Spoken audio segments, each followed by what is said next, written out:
Good evening, everyone, and welcome to another exciting episode of the All Elite Ensemble review. So that's the thing we got to keep running with.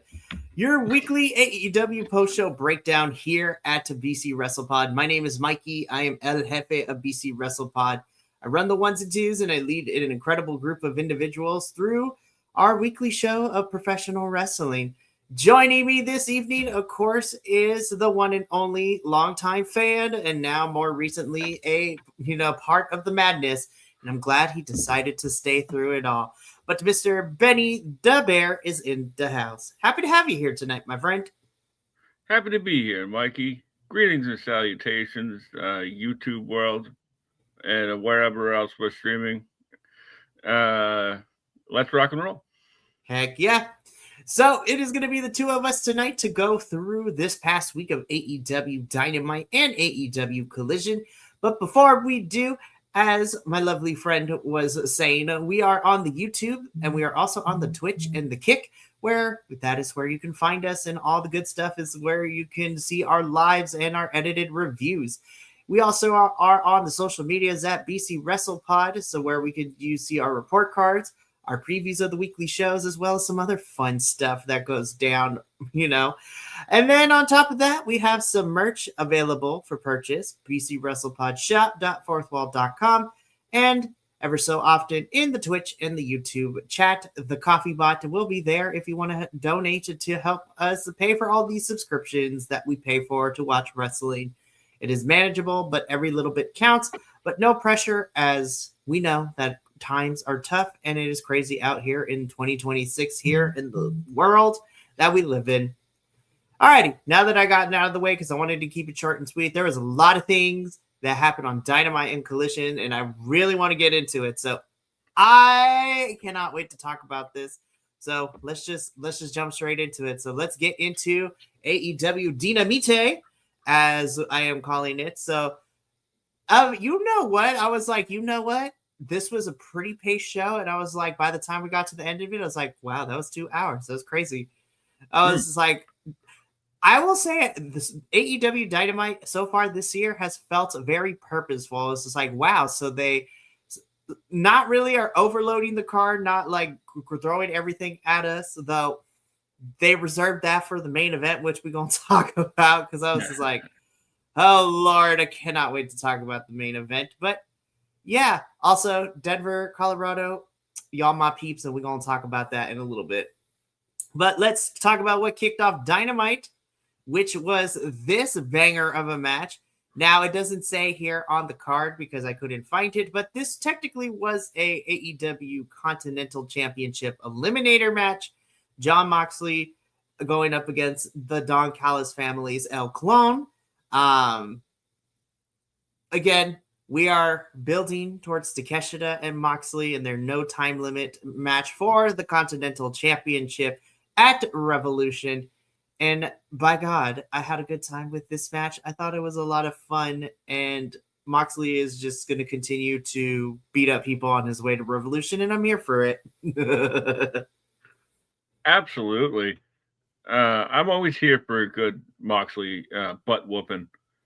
And this El Clone, like, I really wasn't aware of him when he was Arez, right? Was it Arez? Mm-hmm. Correct. Yeah, hologram was Aramis? Aramis or Aramaeus, depending on how you pronounce it. Okay, I only see the spell. It's one of those things, Like, I can read, I swear. I can. I just need to sound it out. There was like one point in this match where like it was like really early on, and like Clone was like shooting off Mox, and like he like grabbed him in a front face lock and kicked him at the same time. I was like, this doesn't. That doesn't even. I don't even know how that works. That doesn't make any sense to me. How did you do that? I was just like, how do you keep defying the laws of physics and gravity every single week? But you know what? I'm here for a good time. Oh, yeah. And Mox was motivated as heck in this one. Like, I really like this Continental run because like he's not the world champion anymore, so he can have a little bit more fun. Oh, absolutely. And it does seem that Moxley has been having a good time with this run as Continental Champion. And it's been really, really fun. Again, this is another match that was a lot of fun. We said this last week, we're going to continue to get iterations of Moxley one-on-one with Don Callis, family members, and then ultimate trios and 4-on-4s like we saw in Collision, all to get us to Takeshita and Moxley for Revolution, but I'm here for it. And this is really fun to watch. Putting on good matches, and I can't complain. Moxley does win here, though, so Clone, you tried your best, but it wasn't enough. Oh, man. We're going to talk about more about everybody involved later in this show and on Collision, because Death Riders and Don Callis family, they're all over the place. Yeah, definitely. There's a lot of them. There's a lot of them. A lot of these members are in action over the course of these two shows, so we're going to continue talking about it. But yeah, this match ruled. I loved it. Now, Swerve Strickland, we need you to come to the stage because we got to talk about this promo because Swerve is out here on his villain shit. He is on his I'm gonna call everyone and their mother out on their nonsense villain stuff. And I'm just literally calling out Kenny Omega, calling out everyone in the back, calling out your mom. Like I was just like, oh Lord, what are we doing? So yeah, that was my only hiccup was that like even though like that drunk guy was yelling, he still like made everybody laugh. But then course corrected and got him booing again. So good on him, man. This was great. I think Swerve is definitely a better heel than he is a face. Like there seems to be more to go with Swerve's character and what kind of stories you can tell when he is playing the role of the heel. And I like Swerve as face, but heel Swerve is where it's at. That's where the bread and butter is for me. Yeah. A while ago, like when they were at Comic-Con, one of them, Swerve was asked which DC villain he would like to team up with. And he said Victor Zaz. And I was like, oh my God, that makes so much sense. Oh my goodness.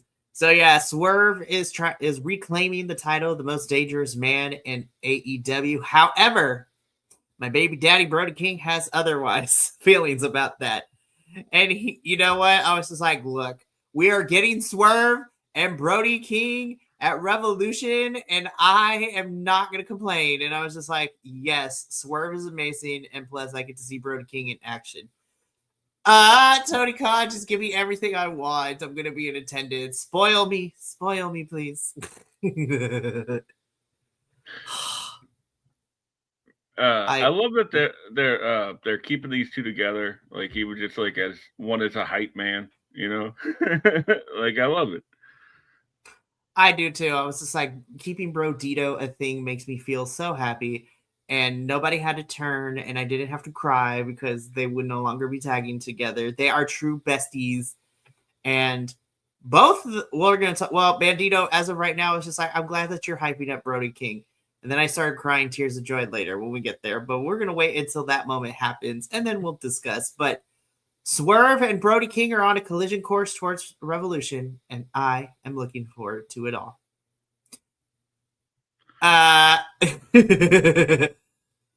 You know what? I know I talk a lot of crap about Gabe and how this feud with Darby is just like, it's a thing that's happening. I'm still going to watch, but it's just a thing that's happening. Orange, first of all, I was laughing hysterically at that like milk carton-esque lost poster for Roddy with a $15 gift card reward for upon finding him. And I was just like, now the real question is, where's this $15 going to? Because I will send everyone and send the hounds. We're going to find Roddy. If it's like I was like, where's this $15 gift card to? Because I'm interested. But aside from the entrance, as far as this match goes, you know what? Again, I talk a lot of crap about Gabe, and I'm not necessarily the biggest fan of this feud because I'm like, I feel like we've been fighting forever with this.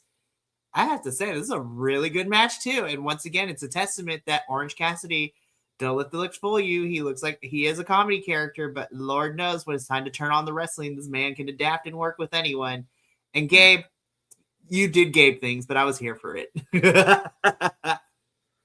Yeah, I have to say, like, that little promo that he and Clark cut like last week on Collision did a lot for clarifying who exactly the dogs are. They're no longer the war dogs, but they're the dogs. Which I understand, you know, copyright and all that stuff. But like, this match was really, really fun. I can't really add that much more to it because you nailed it on the head. Like, they really worked well together, and Orange Cassidy can really work anybody because he's just that great. And you know what? It was really fun to actually see Gabe kind of walk out the winner of this one, but also, you know, it sets up everything that we're getting next week on Dynamite because then Darby comes out, you know, and we come to find out later, we will learn about this on Collision, but we are getting Orange and Darby versus Gabe and Clark tomorrow night on Dynamite. So I'm like, ooh, I cannot wait. It's going to be fun. So, I'm here for it. I am too. And honestly, again, I wasn't the biggest fan of what we were getting, but you know what? I am here for it now. Loved it. Kevin Knight beat Mansoor in like what I call a placement match because we were trying to transition and, you know, fill in the time. And then Kevin gets on the mic and says that when Hangman wins the AEW World Championship from MJF, he wants a title shot. He asks his trio champion brethren that he would like the first crack at that. And I'm just like, now I don't know if I want to see Hangman win the championship. I love Hangman, but if we end up living in a world where Hangman does beat MJF at Revolution, Kevin Knight versus Hangman actually is going to be baller, and I'm here for it. Yeah, it was actually sort of funny. Like, he sort of gave away he sort of spoiled everything like minutes before the MJF Hangman thing.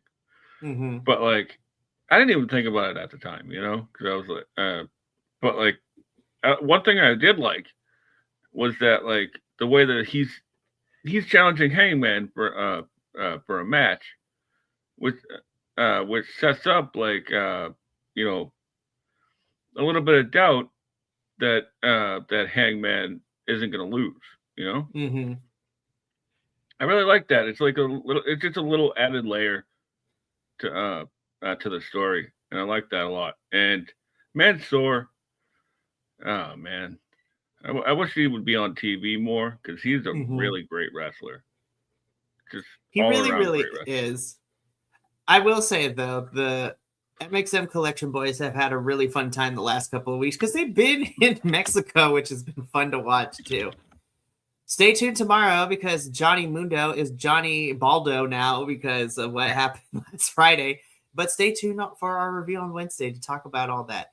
And I'm going to send a text message out to the boys because this Friday is the Women's Day show in CMLL. And I'm going to talk about it at the end because we're having some of our AEW girls head on over to Mexico this Friday to do some stuff. And I can't wait to talk about that. So we're going to wait until the end. But Kevin Knight wants first crack. And Kevin, we're going to talk about you when we get to Collision because we kind of fast-tracked that a little bit. But I'm here for it. First of all, I got to shout out to the graphics department. I love this color scheme and the graphics we're going for Revolution this year. It is neon graffiti. And of course you have, you know, the LA landscape, the California palm tree landscape in the background. But this is where we find out where our stipulation is. I feel like it was a little overdrawn and we kind of took a long way around to where we were eventually going to getting. But what ended up happening in all of this is the fact that, you know, we figured it out MJF was going to toss a coin to figure things out. It goes in MJF's favor.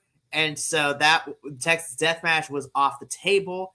And then all the homies came out because they didn't believe MJF for 1 second. And then we find out it was a double-sided coin. So MJF cheated. And Tony Schiavone is just chilling in the corner this whole entire time, watching this unfold. And then when it is his cue, he gets on the mic and tells us, per the orders of Tony Khan, it is officially MJF versus Hangman Adam Page for the AEW World Men's Championship in a Texas death match. And on the one hand, I'm excited because I'm a sicko and I love me some good violence. And I was just like, bleed, mother effers, bleed. I was there live for Hangman Swerve Texas death match at Revolution all those years ago. So Lord knows that I was baptized in the sickness. Now, but like I said last week, my biggest issue with this is that to me, and I know AEW loves the Texas death match, it's become synonymous with Hangman, and I love it. But to me, this feud does not scream and does not need the death match. That does not need the Texas death match.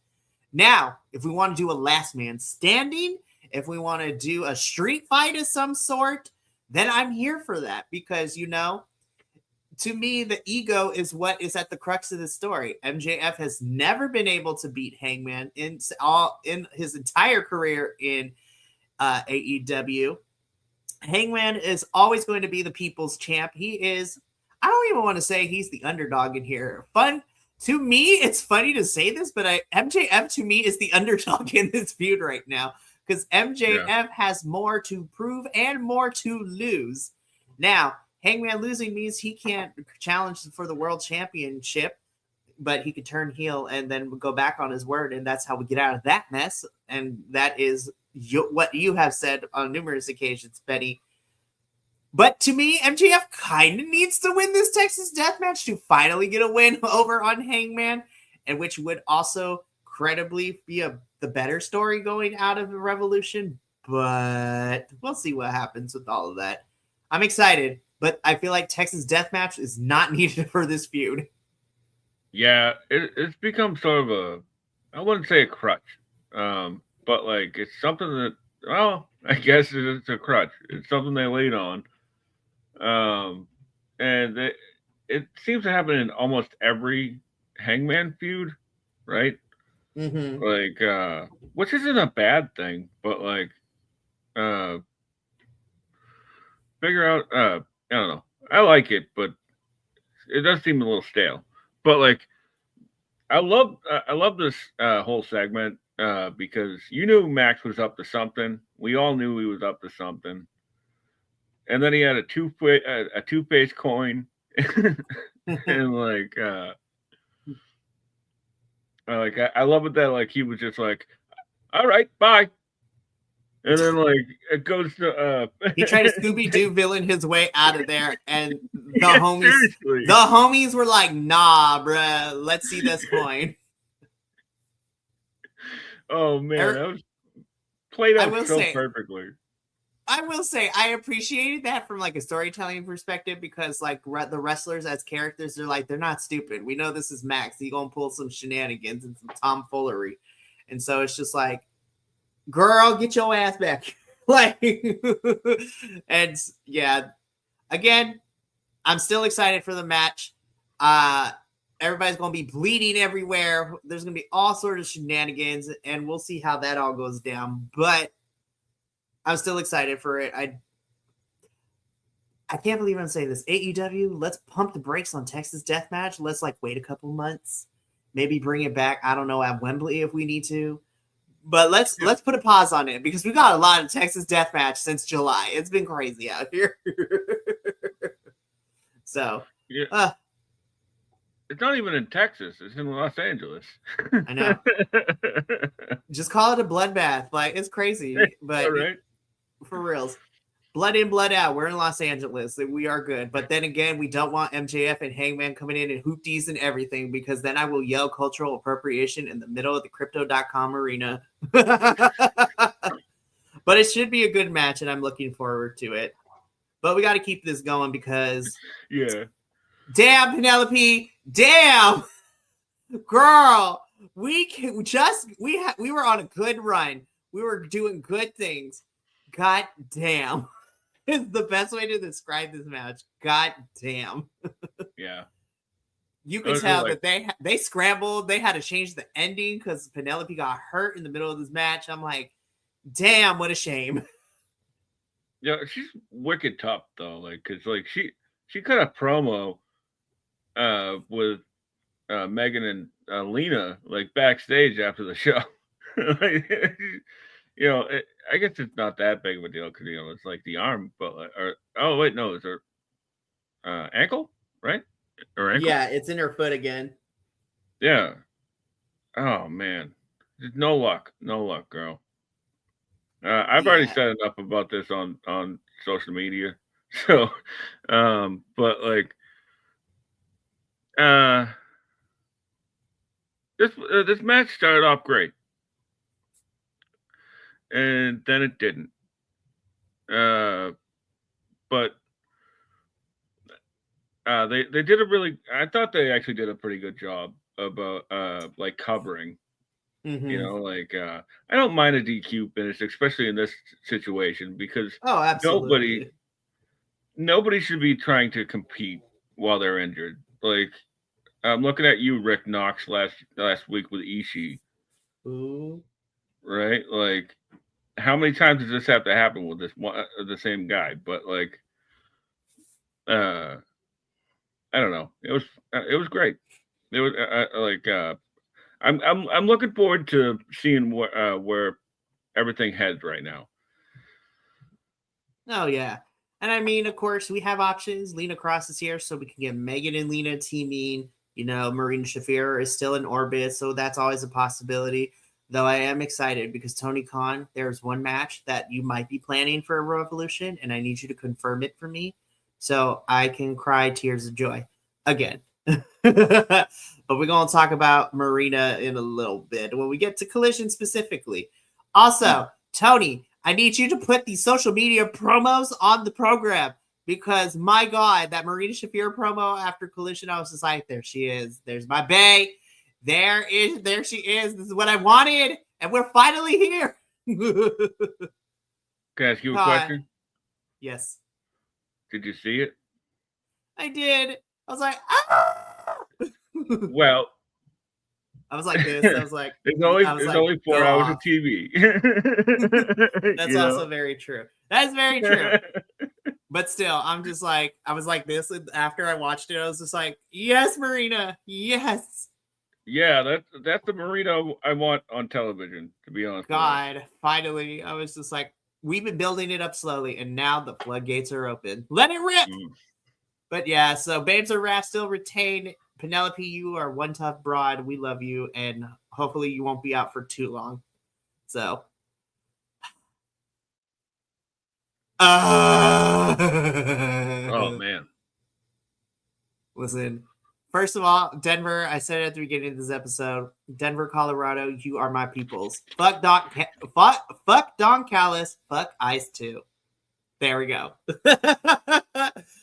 Oh, man, I love this run in the West Coast. Y'all, listen, we have our issues out here on the West Coast and all the different things, but one thing we will do is that we always will stand on the right side of history. I'm just saying. But enough about politics. Not to get too graphic here, but I was sweating and salivating this entire match, Benny.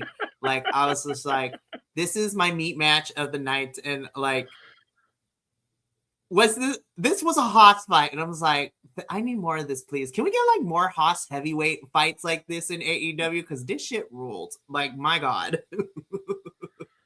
Yeah, and like wrestling, like at its best, right? It's like a variety show, right? So like, I like it when like we get like a little bit of variety in these meaty matches, and like. I guess you were having you were thinking about switching to the carnivore diet, huh? Listen, I am a person who loves to eat the meats. I also like to receive the meats, so I will take either or. Fair. Like Man, I love that Davis was like selling the hand from last week during everything, but he was still throwing his whole body weight behind every punch. You know. Mm-hmm. Oh, so great. And like, what else can I say about Brody King except for push him to the moon? You know. Seriously, push his man. We love Brody King, and I love him. He's fantastic. He's so good. So, Brody does win this match. This was a great heavyweight fight. And then Brody gets on the microphone afterwards because he cuts his promo and he calls out Swerve. And he's like, listen, you claim to be the most dangerous man in AEW. Well, we need to settle this. So, Revolution, Brody King calls out Swerve to have a match with him. And I'm like, yes, give me Brody King versus Swerve. And then Bandito grabs the microphone. I'm like, ooh, Bandito, where are we about to go? And so Bandito hypes up Brody King. And Bandito is so inspired that he's also looking for a fight for Revolution. And who should come out and answer but Andrade El Idolo? And this is where my little telenovela heart exploded with joy because we are getting Bandito and Andrade at Revolution. Like, I'm just like, ah! I was just like, listen, two Mexicans fighting it out. Andrade put it on social media that he wants this fight because he wants to test his mettle against what the internet has dubbed the best wrestler of 2025. And I'm just like, I am not worthy of this match, and I get it at Revolution. I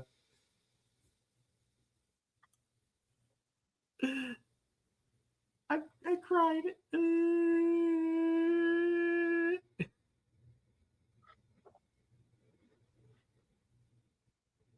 Andrade's on a tear right now. Really funny was that, like, because the way that the arena was set up, Dito and Andrade like pointing at each other from like this far away. You know, like,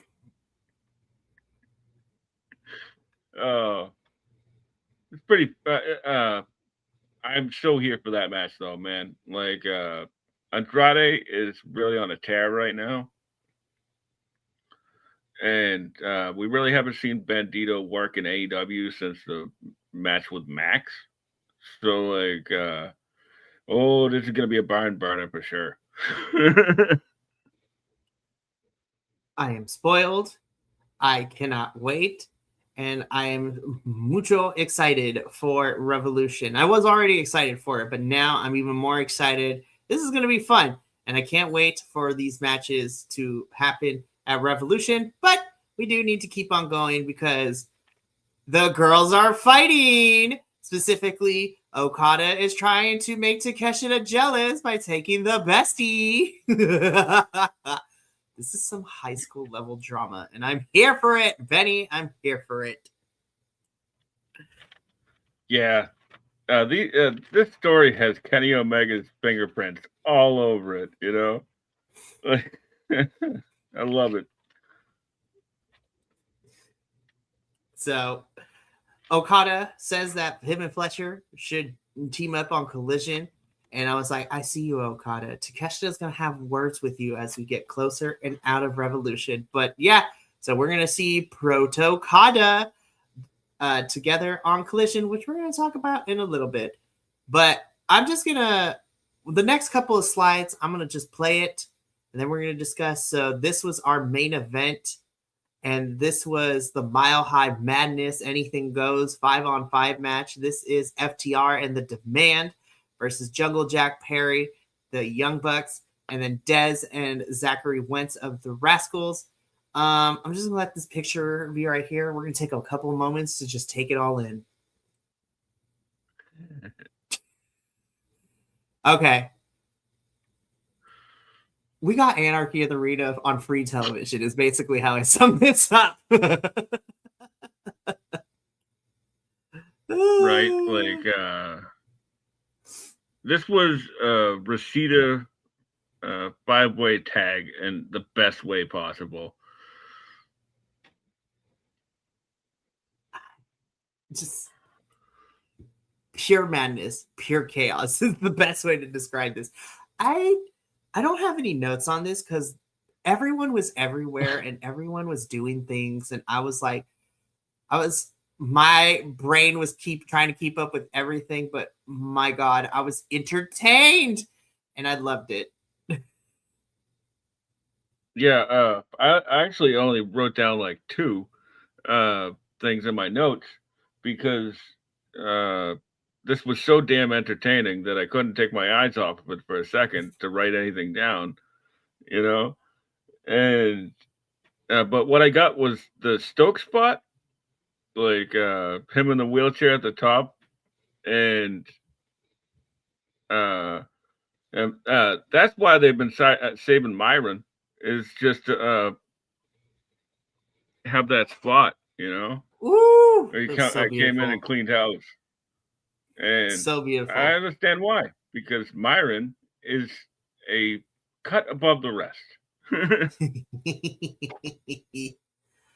Oh my goodness. This was such a fun match. This did end up having Jungle Jack Perry pin Ricochet, which tells me we're probably going to see him fight for the national championship again, which I don't mind it. But damn, this was a fun main event. And Denver, y'all got a good one. Y'all got the good one. And so the team of Jungle Jack Perry, the Rascals, and the Young Bucks do walk out as the victors. And this more of this on TV, please, just in general. Like, let's not, wrestling is meant to be fun. Let's not take ourselves too seriously all the time. But yeah, that was our main event for Dynamite. And I enjoyed this Dynamite. It was a really fun one. For sure. It was pretty great. And like you could definitely tell that FTR has been itching to be in one of these PWG matches. You know, because they were going ham in this one. 100%. Well, that is it for Dynamite. So let's get into Collision because there was also a lot that went down on Collision. And let's start off with what kicked things off for us, which is we hear from MJF. MJF is angry about what happened on Dynamite. I'm just like, you're just mad you got caught, which then prompted to immediately get interrupted by Kevin Knight. And essentially what this happens for us here is that Kevin Knight gets a shot at the title tomorrow night on Dynamite. I'm like, okay. I was like, hey, you know what? I'm here for this. This should be fun. Can't wait for that match, but damn, we fast-tracked that one. Yeah, that escalated quickly. Mm-hmm. I'm here for it. I love Kevin Knight, so let's do it. Oh, 100%. I'm excited. Get Kevin Knight more rep times. This is going to be a lot of fun. This should be interesting. Can't wait for tomorrow night to see how it all goes down. But after our opening segment, we do finally get into our first match of the evening. Lord have mercy. This is a 4-on-4. The Don Callis family taking on the Death Riders, and it was just good chaos and good fights, and this was just fun. Fun is the name of this episode of Collision because you had Rocky Romero, Trent Beretta, Josh Alexander, and Lance Archer taking on, the Death Riders, but with the iteration being Pac, Daniel Garcia, Wheeler Yuta, still rocking the beanie, which we're going to talk about later, and our CMLL World Heavyweight Champion, Claudio Castagnoli. I had fun. Man. These ones really everybody works so well together. Like, cause they're great at what they do. And I'd really like to see Josh Alexander versus Daniel Garcia at some point. Like, cause I know they had a match at New Japan Strong back in like the pandemic days, but I'd really like to see this Josh Alexander versus, Daniel Garcia. Oh, 100%. So this was a lot of fun. I had a good time with this one. And of course, it continues to further the feud that is happening with Takeshita and Moxley as we are heading into Revolution, which is going to be a grand old time, as the kids say. And yeah, the wrong one. I'm looking at my notes. And I'm like, wait, these are the wrong notes, you guys. Oh no. I'm like, oh no, I'm looking at the wrong notes, and it's okay. It's fine. It is what it is, as the kids are saying, so it should be fine. Anywho. But yeah, so the Death Riders. Yeah, sorry. So, my bad. I just wanted to say that I really like the Death Riders out gear. Like, they're all like uniform, but a little bit different. I like that. No, 100%. So I think I found the right notes. Yeah, I found the right notes.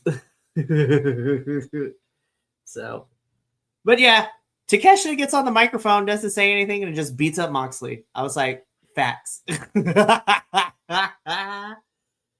just like, just chaos incarnate.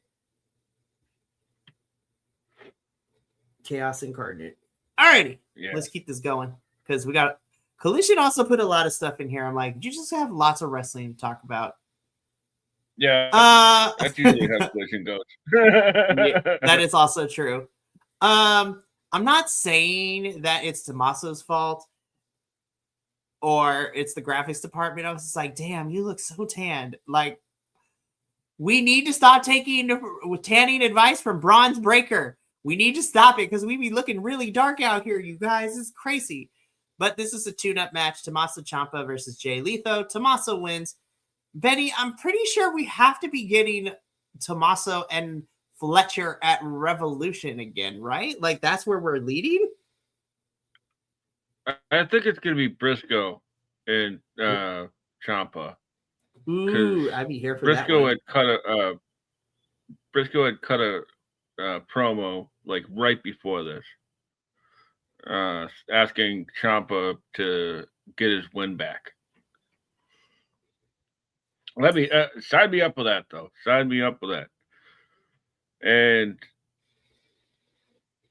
this was fun. I like that they played off the ROH TV title history. And for those people who say those kind of things don't matter, maybe to you. You know, I really like this match. My only complaint was that they sent Jay Lethal out cold without a promo for the people to get behind him or boom, whichever way, or get some heat. So like the crowd had no idea what to do with Jay Lethal, and it was a well worked match, but it was like zero. The crowd could not care.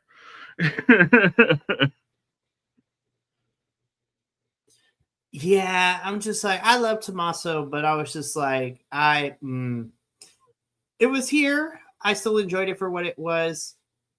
We are this week this week and next week, we have 2 weeks until Revolution to see how we build up Tommaso, if he's going to be at the pay-per-view at all. So we're going to play the waiting game and see how this goes. Yeah. JVL is not here because I wanted to see some fighting. I wanted to see people fight because it makes good content. I want to see some people fight because it makes good content. But we get a vignette from the Inspiration, and they will be making they call out the Brawling Birds, and they are going to fight them next week on Dynamite. So we get the in-ring debut of the Inspiration, and JVL is not here because I wanted to see you two fight because I'm petty. Because listen, yeah, JVL is biased. I'm a little biased too. We love the Inspiration. We have since WWE when they were the Iconics. They also hold a special place in our hearts because it is them who gave us the, no pun intended, inspiration to start the BC WrestlePod all those years ago. And you know what? Harley Cameron singing their theme song is also a bonus to me because that girl is talented AF. With that being said, I will defend them and I love them to death. But I am also petty. And I also agree with you, Benny, because as somebody who has watched their most recent run in TNA and how that all went down, I can confidently say that it was not good. Now, the booking definitely did not help, but I don't know what it was with these two, but the in-ring was not where it needed to be. And it was crazy because it was vastly different than their first run in TNA, like a year and a half before their second run, before they finished up recently. So I'm a little bit on both sides. I will fight for these girls, but I also agree that right now they have not been the best in ring, but hopefully we'll see how this goes. But anyways, Benny, you can give your thesis now. I've talked way too long. No, honestly, I'm not. I'm just gonna save you the effort because I don't want to fight tonight. But all I will say was, sure, it worked 6 years ago. Whatever. It was very one. It was very one-trick pony 6 years ago. So, and I was a fan back then, but come on, man, spice it up, change it up, you know. And on that note, we will see them debut in ring on Wednesday. Absolutely. So we shall see. Speaking of the Brawling Birds, they had a tune-up match. They win. I don't really have a lot to add. Though I will say, go for it. So I was just gonna say that Becca got a lot of work this week, which is pretty rad. For reals. Listen, we love that Tony Khan allows a lot of these independent wrestlers to come in and do these kinds of matches. I was just like, it can lead you to good things. Look at the case for Hyann and Maya World. I'm just putting it out there. When you work hard, good things will come to those who put in the work, and we love that. But anywho, yeah. Unless you used to be in WWE 6 years ago, and you could just jump right over everybody. Be like, ooh. I was like, you said we weren't going to fight. No, I'm just kidding. Gosh darn it, Bedford. Jeez. No, I'm just kidding. So I'm sorry. I couldn't help myself on that one. How dare you be funny and do a bit? And I appreciate it. No, I'm excited. Yeah. And now, of course, they're fighting the Inspiration next week, but both of these girls are going to be busy the next 2 weeks, of course, because we have Jamie Hayter, who's going to be at this upcoming. It's this upcoming Friday for the Eve show on Friday. And then Alex Windsor is going to be fighting Shooty at Wrestle Queendom. And I was just like, Oh, we got to figure it out. I still got to figure out who's going to be doing that review next Thursday, but I'm excited. Well, I'm in. I'm in. I'm really looking forward to that. There's a match with Jamie Hayter on Friday. Eve has a show on Friday, and it's Jamie Hayter versus Miyu Yamashita. And oh my God, is that going to be a hard-hitting affair? But I digress. This was fine. Like I really like what they're going, what they got going here with the Brawling Birds. I love that they're using the heart attack. That they're calling like 2 birds with 1 stone or whatever, Mm-hmm. I like what they're going where they're going with it, and sometimes things take time to marinate. So if it doesn't work right away, just keep plugging at it. There's no harm in that. No, there's no harm in it. But I'm excited for these girls this weekend, and we're gonna see how everything turns out. Well, tomorrow night actually. So we'll see how this all goes down. But moving on, Proto Okada versus Top Fly. This is a pretty good match too. Top Fly, I love y'all. I want to see more.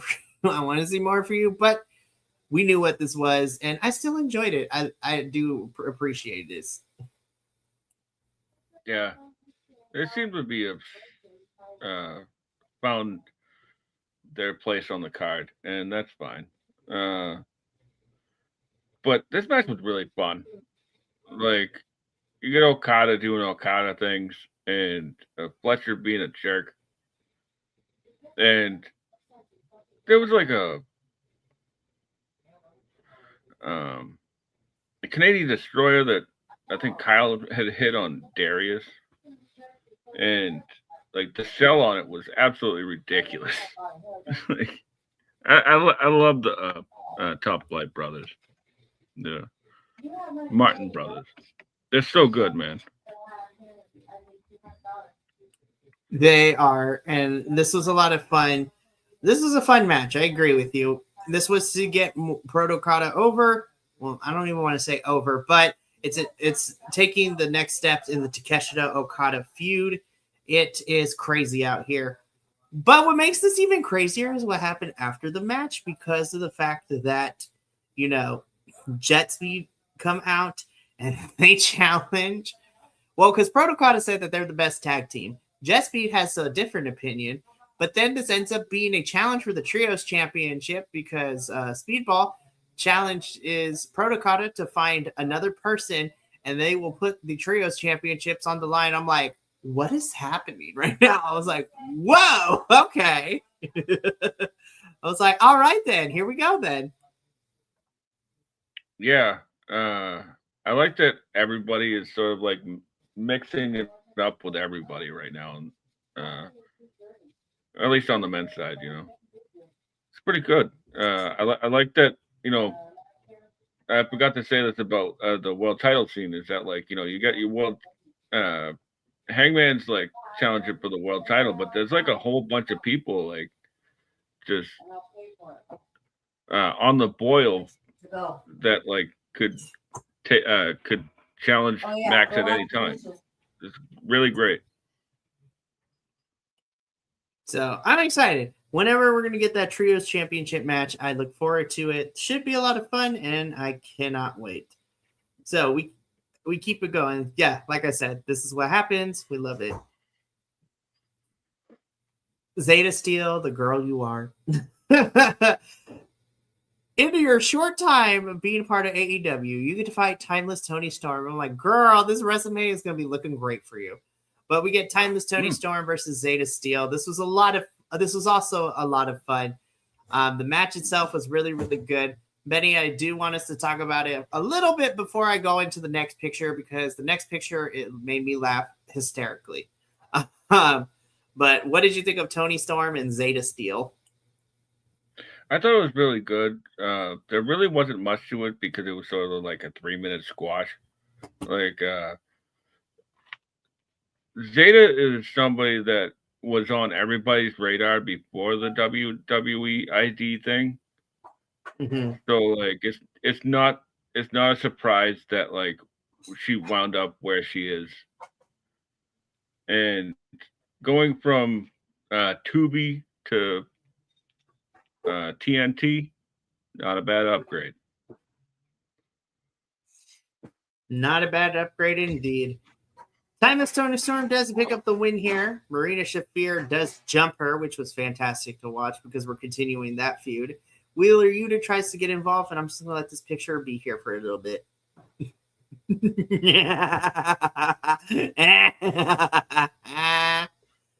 Never change, AEW. Never change. Yeah, right.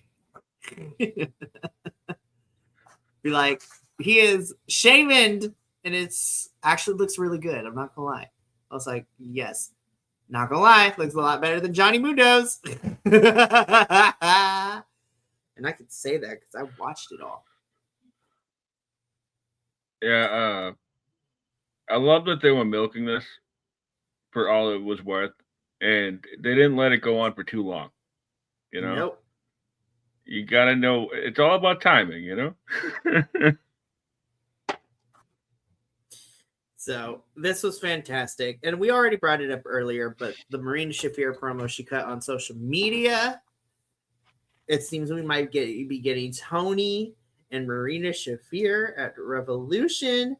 And I am ready. I am excited. And I need Tony Khan to not deprive me of this. Don't do this to me, Tony. Don't do it, because then we're going to fight. But not really. I'm excited, though. Yeah, I hope we get that match at Revolution or sometime soon, because that is, we've been kind of dancing around it. Let's do it. Let's do it. Anyways, moving on. This is the only thing I hated about Collision. What are we doing? What happened? Like, we just dropped. Did we just drop Max and Anthony out of nowhere? I mean, I wasn't a fan of where we were going, anyways. But I was like, "What are we doing? What is happening?" Yeah, whatever whatever they were trying to do really wasn't working, and this might be worse. Anthony, I'm not. Listen, I don't wish for people to leave a company because, like, I honestly don't know if any other company is going to. You know what? I'll just say it. You have so much freedom here in AEW to be who you are and to, proudly put it on the internet, and I want you to. But I think, Tony, we need to revisit the drawing board because, listen, I know Anthony Bowens is not going to be a bona fide, like, 5-star person.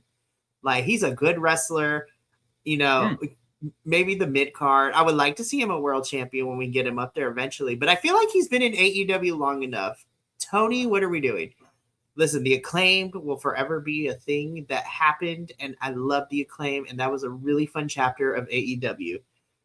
But we need to start pushing Anthony to other things, like push him in the mid card title, have him have a feud. Like, why are we not? Because, and I said this yesterday during the Elimination Chamber review. Kilt and I talked about, well, we love Danhausen, and the internet is stupid, but both companies do this really badly. If you have people on your roster, and this is where the problem lies with you, Tony. I love you, Tony, and AEW forever and a day. But you have such a big roster, and you don't have a lot of TV time every week to utilize everyone. But don't shelve people and not utilize them. Like, I want to see them in action. I love Anthony. But when I asked him for him to be put on television, this is not what I wanted, Tony. This is Anthony Khan. This is not what I wanted. Yeah. I'm not a big fan of signing a bunch of people and then just putting them on the shelf. Like, you have he loves to bring up the fact that Tony is who I'm talking about. Pronouns, pal. Tony loves to talk about how wrestling, there's no off weeks. It's 52 weeks a year or whatever. Then why are you not cycling out people? Okay, if you have like a roster of, like, let's just say 700 dudes and 40 women, right? I'm not going. This isn't like I'm not going into the men debate. But, like, what I mean is that, like, you don't have to have the same group of people challenging for all the titles all the time. everything is incredibly stale right now because we're seeing the same acts, but they're not moving forward. Like, it's ridiculous. Like, push somebody else that hasn't been in WWE or in New Japan. Like, well, I give them 30 seconds, they blow it, they never come back. Like, yeah, because you didn't give them any time to shine. Like,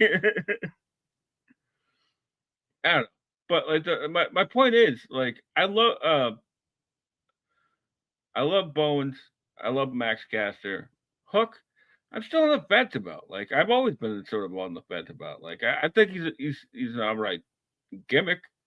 Alright, he seems like an alright kid.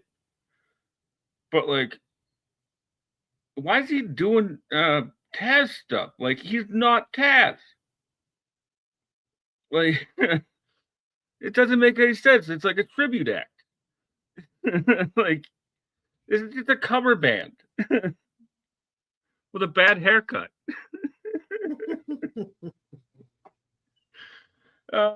Rant done. No, I'm with you right there. I want to see Anthony Bowens on TV. This is not what I meant, Tony. This is not what I meant. Anyways, let's get into it. So we are speed running this feud with Tekla and Thunder because we called it. We're like, she's got to go through both Sisters of Sin, and then she will like a video game. She will earn the right to fight Tekla for the championship. This is a tag team match. The Sisters of Sin versus Chris Statlander and Thunder Rosa. Again, still love seeing Thunder Rosa, out here again. I love her to death. I'm so happy she is back from injury. This is a really good match. I like this one. And I was surprised. I shouldn't have been surprised because where we're going to be tomorrow night for Dynamite. But I was very surprised. I thought we were going to get Thunder and Tekla for Revolution. But no, we're going to be getting Tekla and Thunder in Texas tomorrow night. And I was just like, this is going to go one of two ways. Well, actually, there's going to go one of three ways. Number one, the added true to wrestling, the hometown hero, the hometown person never wins. So Thunder is going to lose. Thunder wins in her hometown to shock the world. Or we get some shenanigans. And it always, so those are the three options that I've learned for the AEW television. Well, wrestling in general. But as far as this match goes, I love the Sisters of Sin. Chris and Thunder are great. I had fun with this. I don't really have too much complaint because this is used to this is a match to get us the vehicle to what is happening tomorrow night in Texas, is what I'm trying to say. Yeah, this is uninspiring. I'm glad to see Thunder back because I'll always be a big Thunder fan. I'm a ride or die for Thunder. It just seems really lazy. That's all. Like, it is, and I'm just like, we still have 2 weeks, so even if it was a short-term feud, you could have. So Thunder beat Julia last week. You could have had Thunder and Sky this week. Then you could have developed where the Sisters of Sin and Tekla like beat down Thunder, and then Chris comes, and then you could have set up this tag team match, which then leads us into a championship match for Revolution. But I'm like, we are speed running this. This is a 2-week program, and Tony, I love you. I really do, but do better for the women's division. Why are we having 2-week feuds? This is not great. I'm not the biggest fan. And I'm just like, it's lazy. Like you said, it's lazy. And I hate it. Yeah, it's like, what? We're going to get the title match tomorrow, and then something screwy will happen, and then they'll have a rematch at the pay-per-view involving Chris, Thunder, and Tekla. You can see the writing on the wall, and it's gross and it's lazy. Like, if you could put as much thought as you did into the men's main event scene, There's no Mm-hmm. reason why you can't put the same amount of effort into this. And like, it's like Thunder Rosa. What does Thunder and Rosa and Chris Statlander have in common? Mm-hmm. They were both champions in their women. Oh, great! The WWE route. Like, As they're an both good apology guys, gift. so that means they're friends.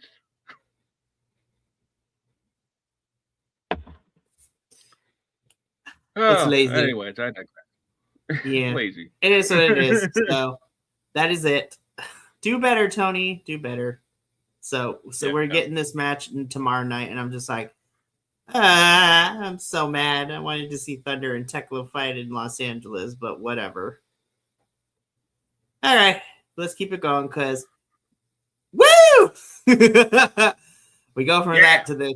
I was like, damn, Ishii, learning what has come out that you have a whole neck injury. I was just like, sir, looking back at it now, it's just like, why did you do this to us? But also, thank you for giving us entertainment, but why did you do that to yourself?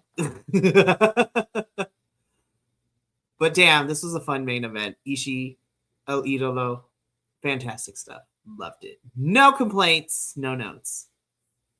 Yeah, this was fantastic. The only thing I want to say is that, like, it's almost like, if you take the foundation out of a building, everything else is going to collapse, right? If he strained his hammy and then hurt his neck, who is that on? Like, not me, that's for sure. This match was absolutely great. Like, Becca again with the hat on, seeking a little peck on the cheek from Andrade was pretty funny. For Like, real. So.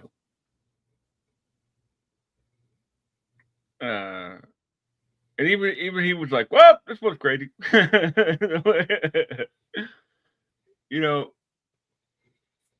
like Ishii is like one of those guys that, like, I read a great article the other day that was like, he's I'm not not going to be big able enough to to be be at like that meeting on Sunday. a. Apologies. So, Mikey, your mic's on. Whoops. So like, darn it. So like Ishii's like not that type of guy that's like gonna be challenging for the world title. But like he brings something special out of everybody. Because he's relentless. Mm-hmm. They're one of my favorite sellers as well. Like at the New Japan show, like after like the headbutt from Oleg, like Ishii like stumbles back into the ropes and then like comes out and just like wobbly leg. Like I love the way that he sells, man. So this was a fun main event.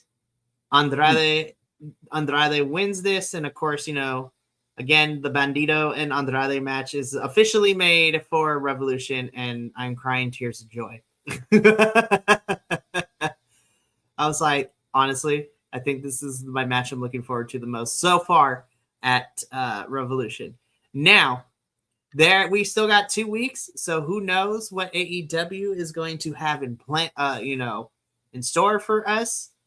There, we might see some things happen, like unless we get it on TV, the Rascals have won an eliminator match. So does that match at Revolution become a triple threat?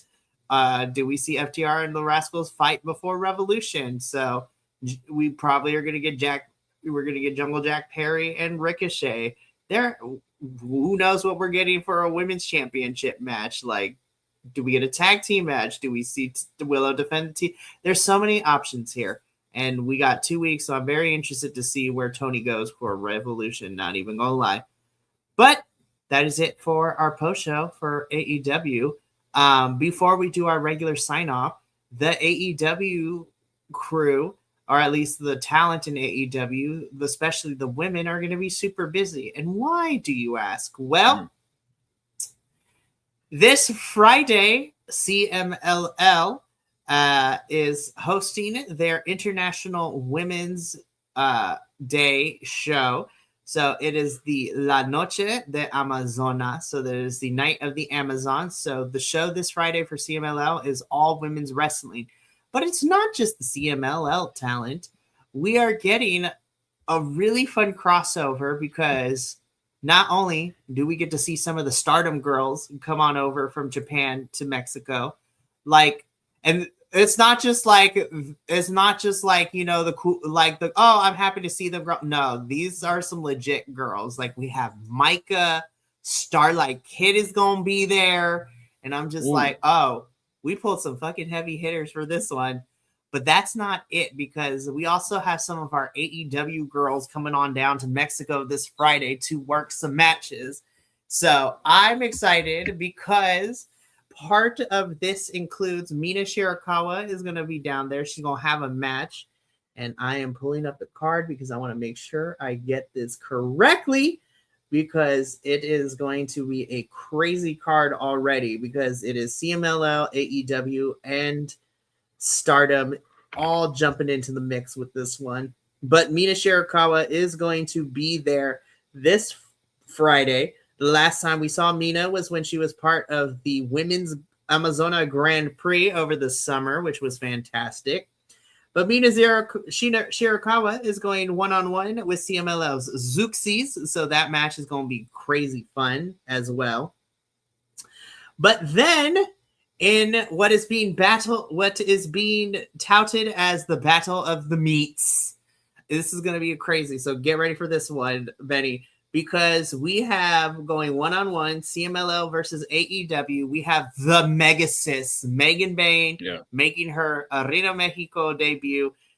And she is going to be taking on somebody we have seen before on AEW television, but she is going to be taking on Olympia. And I'm just like, good God, I am not ready for that match. That is going to be. Oh, man. God.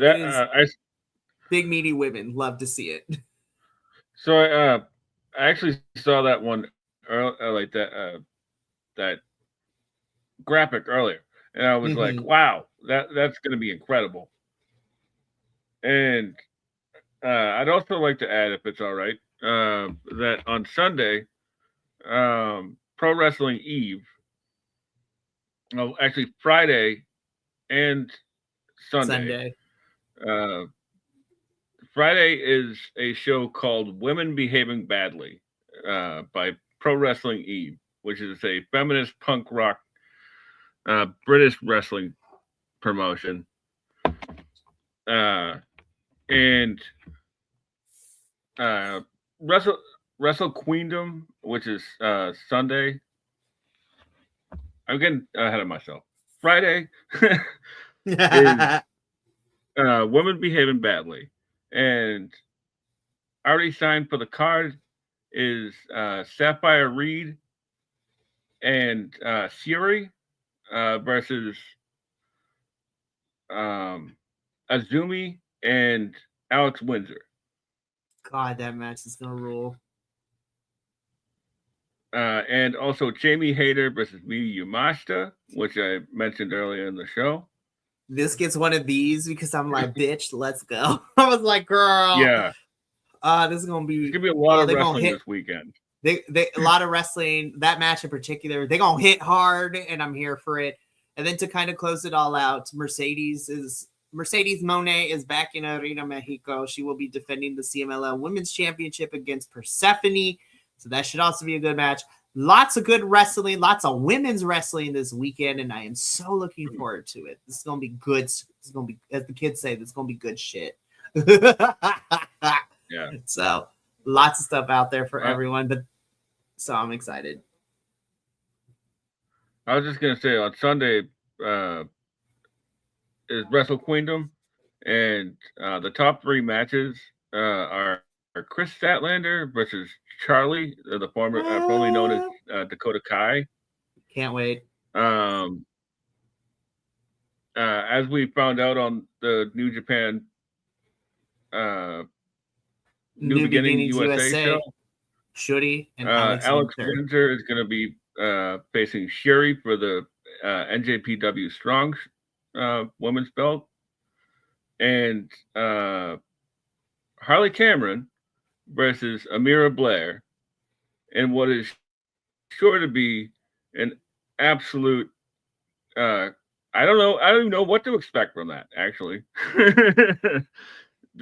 Those two are going to tear it down, or it's going to be really funny. It really, really it's going to be amazing. And then on top of that, too, lest we forget, you also have the winner of, the Rumble that Eve has. Session Moth Martina will be facing for the championship against Rio. And I'm just like, oh, Lord, here we go. That should be a really good match, and I'm really excited. So, but, well, I guess I can announce that. We can announce this here. So we're talking about the show that is happening Friday and Sunday, but specifically the Sunday show, Wrestle Queendom 8. We can officially announce that we not only have a new a post-show team for this, so which we're going to officially debut Thursday, but we are going to debut this new team, and we're going to have our inaugural post-show by covering Wrestle Queendom, and we're going to be doing that show next Thursday. So I am excited. And so, I'm going to be here doing all of this, but Benny is taking a step into the world of being a part of this crazy crew. He wanted to know if we could, since we're covering it, I may or may not have be like, hey, do you want to make this an official review team? And he's like, yes. And I'm like, down. And honestly, that's how the conversation went. But Benny is going to, I will be here. We will co-do this, but Benny is kind of quote unquote taking the lead for the Eve, the Eve team. And I am so happy to add more independent international wrestling to our thing. It is great. And there's a lot of crossover too. So there's a lot of AEW stars that show up. There's a lot of Stardom stars that show up in Eve, and there's also most of the women that wrestle for Eve are also in Progress, which is another show that you guys cover. So there's a lot of crossover there. There is, and I cannot wait. And I'm going to send out the all call tomorrow and be like, hey guys, so who wants to be on this post show on next Thursday for this show? So I'm pretty sure, honestly, I would not be surprised that if schedules allow it to, we're going to have a lot of people clamoring for this, especially because it's women's wrestling. And as we learned from last year, women's wrestling carried 2025 and 2024 and 2020. Let's just put it, women's wrestling carries us every single year. Yeah. So do better, Tony. Yeah, do better, Tony. Do better, Anthony Khan. But I do love you. I really, really do. But please do better for the women. Yeah. I'm just saying, please do. We want to see better for them. It's great. Anywho, but that is going to be it for us tonight at the All Elite Ensemble. Look at that. Me and Benny managed to do an hour and 16 minutes. It's great. Just the two of us. It's great. Just the two. No, can't sing it because then we'll get copyrighted. No, we don't own the rights. No, we don't own the rights. Gosh, and we're not Tony Khan. We don't have millions of dollars to play the final countdown as Anarchy in the Arena is going on. But anywho, we still have a pretty fun week ahead of us. So tomorrow night is the double header of shows in which we have NXT and CMLL, which is going to be a lot of fun. So those shows respectively happen at 5:30 p.m. Pacific, 8 p.m. Pacific for NXT and CMLL. On Friday, we have our TNA show where at 7:30 p.m. Pacific, where we will talk about TNA and everything that is going down over there in total nonstop action wrestling. And then, of course, next week, we've got a full plate ahead of us. Monday, the New Japan crew is back as we will be breaking down the New Beginnings USA. And then as well as the Go Home show for AEW is next week, where we will be talking about this week of AEW television and then making our predictions for Revolution. AEW 2026 pay-per-view season is finally here, Benny.